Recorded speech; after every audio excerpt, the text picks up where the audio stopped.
ang mayor ng Bustos, mukhang naghuhugas ng kamay. Ginamit pa si Atty. Sal. Ano? Sana nga po, hindi. Total naman naghuhugas po kayo ng kamay. Inahamon po namin ang bayan ng Bustos at ang probinsya ng Bulacan. Umaten po si mayor mismo, umakyat ng entablado sa gagawing rally na Hakbang Maisog. Ganon din po ang gobernador ng Bulacan. Umakyat kayo, magtulong-tulong kayo at kayo ang manguna. Bigyan nyo lang po kami ng ilang araw. Itutuloy natin ang Hakbang Maisog para malaman natin kung talagang totoo sila sa sinasabi nila na papayagan naman tayo kung humingi lang tayo ng permit. At para din malinawan ng taong bayan na yung akusasyon namin sa kanila mali. Kayo po ang manguna. Kayo po ang manguna. Iwasan na ho nating magbatuhan dito ng kung ano-anong kasinungalingan. Nagpapalusot na lang kayo at naghuhugas ng kamay. Pangunahan nyo ho.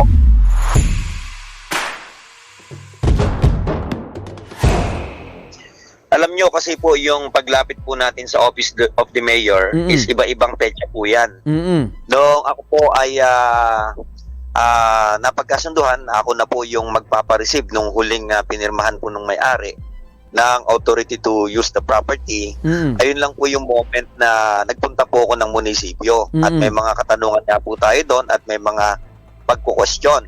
But anyway, alam ko naman pong doon papunta itong pagpapatawag ng interview nito.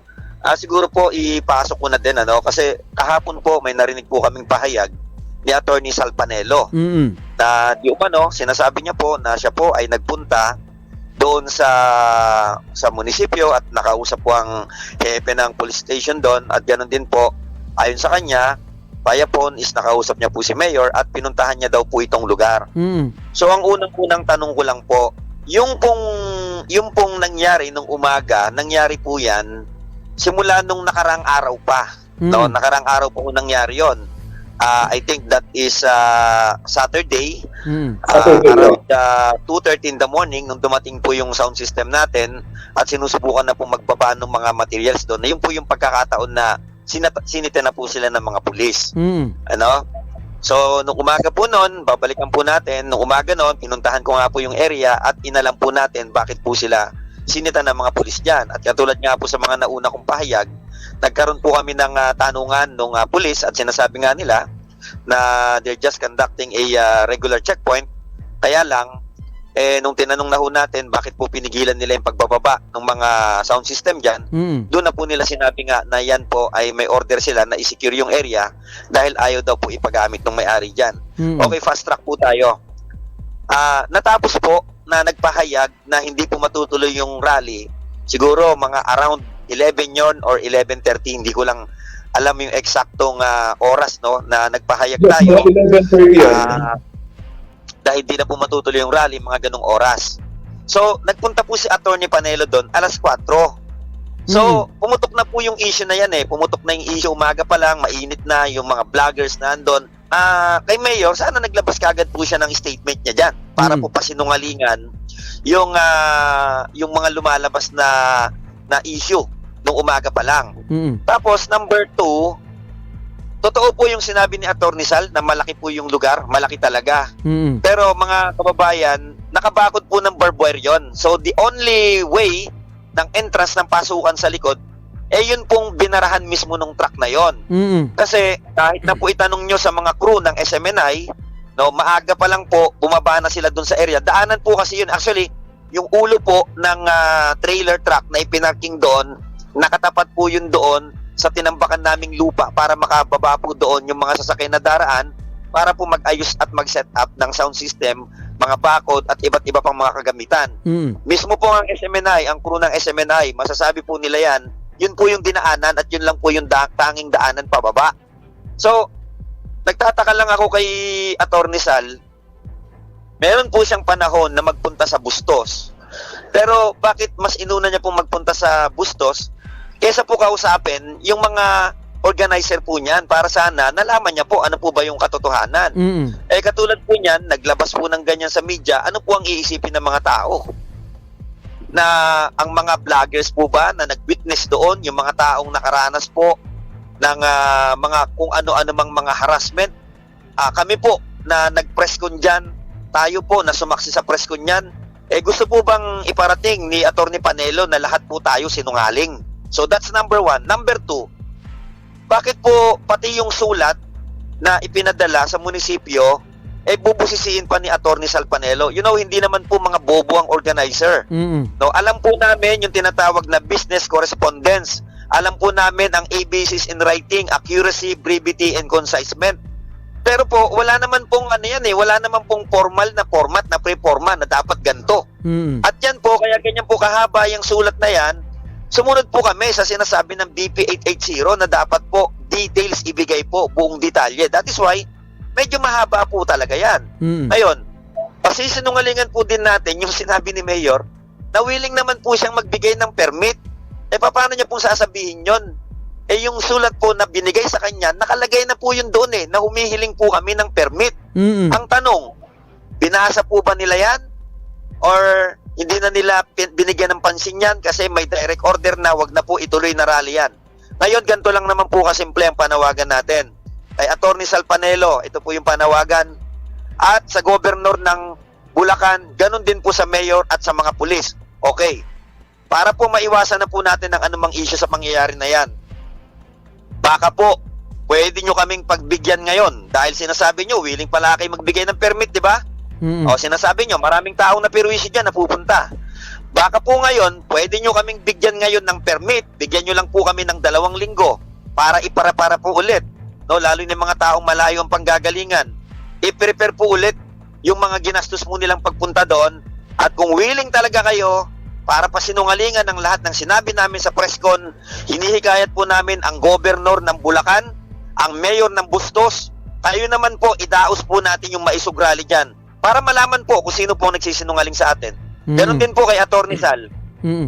China-challenge po namin siya, kayo po yung humingi ng permit kay mayor at magdaos po tayo ng maisog rally dyan po sa Bustos, dyan din po sa venue. Kayo na po bahala kung saan nyo gusto. So, kung sakasakaling pumayag ang gobernador at itong mayor, kailan ang gusto ninyong mangyayari, Sir Pilosopo, sir? Bigyan lang po siguro kami kahit 10 araw kasi sa totoo lang, ang dami pong nasayang na mga gamit at ang daming nasayang na mga tickets, book reservations, even po yung mga vloggers natin dyan nagre-reklamo, 24 hours po silang umarkila dyan ng hotel na tutuluyan nila. Pero dahil nga po nagdeklara ang ating dating Pangulo, para maiwasan ng mas malaking gulo, pinaurong po yan. Tsaka sa totoo lang po, lilinawin ko din, hindi ho kami mga duwag sa sinasabi ninyong mga monoblock chairs. In fact, we are ready and we are prepared kung ano man ang mangyayari nung araw na yon. No, na itutuloy talaga po namin yung rally na yan. It is only the advice of our good president. Nakita niya ang sitwasyon, nakarating sa kanya information, siya po ang nagpaurong po niyan. So it is not about the organizers na umurong. So lilinawin ko lang po, no, sa mga nagmamarunong po diyan, lalo na yung mga ibang vlogger diyan, tuturuan pa tayo na ang sinasabi bakit daw hindi sa NCR na lang ginanap. Alam niyo po, sistematiko po ang pagkakaroon ng hakbang maisog at hindi ho basta-basta yan ginagawa at meron pong plano diyan. Kaya wag niyo pong papangunahan kung saan man po gagawin yung hakbang maisog. Pero kung papansinin niyo, bakit ba umiikot? Kayo na po yung bahalang mag-isip dyan. At hindi ho kasi sa mga organizers, sa aming mga organizers, kailangan ho maayos pong sistema niyan para po maiwasan natin yung gulo. At para po tayo din ay maiwasan mapagbintangan na tayo po gumagawa ng mga sedisyon na aksyon para po ibagsak ang gobyerno. Wala pong katotohanan lahat ng yan. Kaya dyan po sa mga vloggers na mga nagmamagaling, nagmamarunong, ang masasabi ko lang po sa inyo, wala po kayong alam sa ginagawa ng organizers na hakbang maisog. And it's better kung talagang kayo po ay nakikisa, lalo na ho, sinasabi ninyo, DDS supporter kayo, mahal na mahal nyo si Tatay Digong. Open naman po ang komunikasyon ng mga organizers para malaman ninyo ano ba talaga nangyayari. Kasi po, napaka-irresponsable na bitaw tayo ng bitaw. Nakakasama po yon sa ginagawa po natin ngayong pagpapahayag ng damdamin ng taong bayan, especially and particularly sa ating pong TAPS Coalition at sa hakbang na maisog. Okay, maraming salamat, Sir Placido, sir.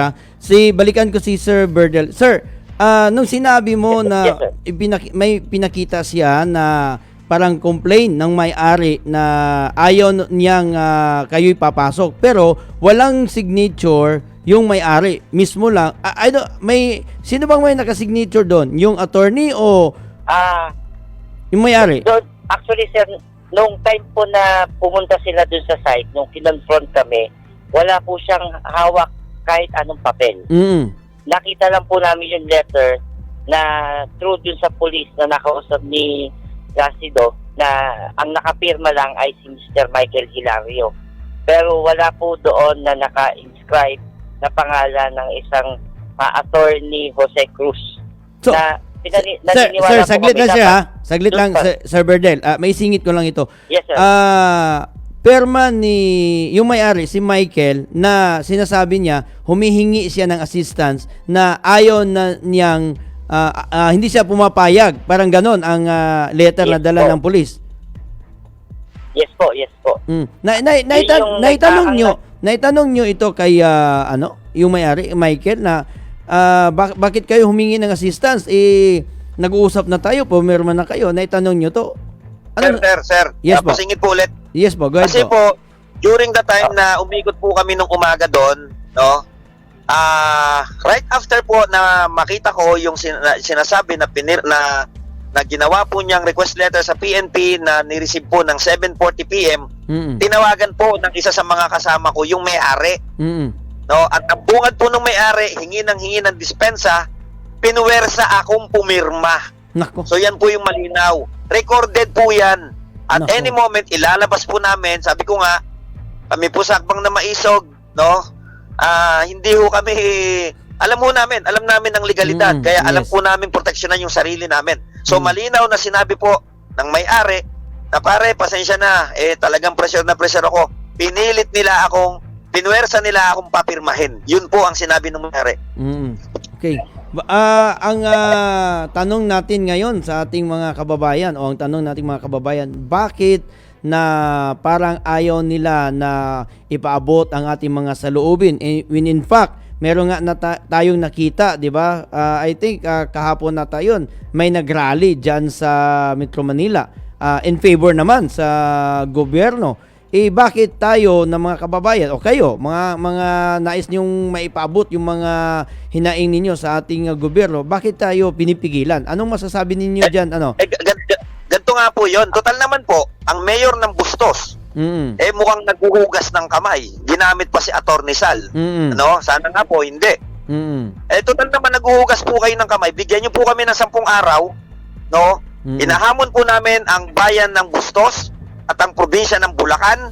Umaten po si Mayor mismo, umakyat ng entablado sa gagawing rally na Hakbang Maisog. Ganon din po ang gobernador ng Bulacan. Umakyat kayo, magtulong-tulong kayo at kayo ang manguna. Bigyan nyo lang po kami ng ilang araw, itutuloy natin ang Hakbang Maisog para malaman natin kung talagang totoo sila sa sinasabi nila na papayagan naman tayo kung humingi lang tayo ng permit.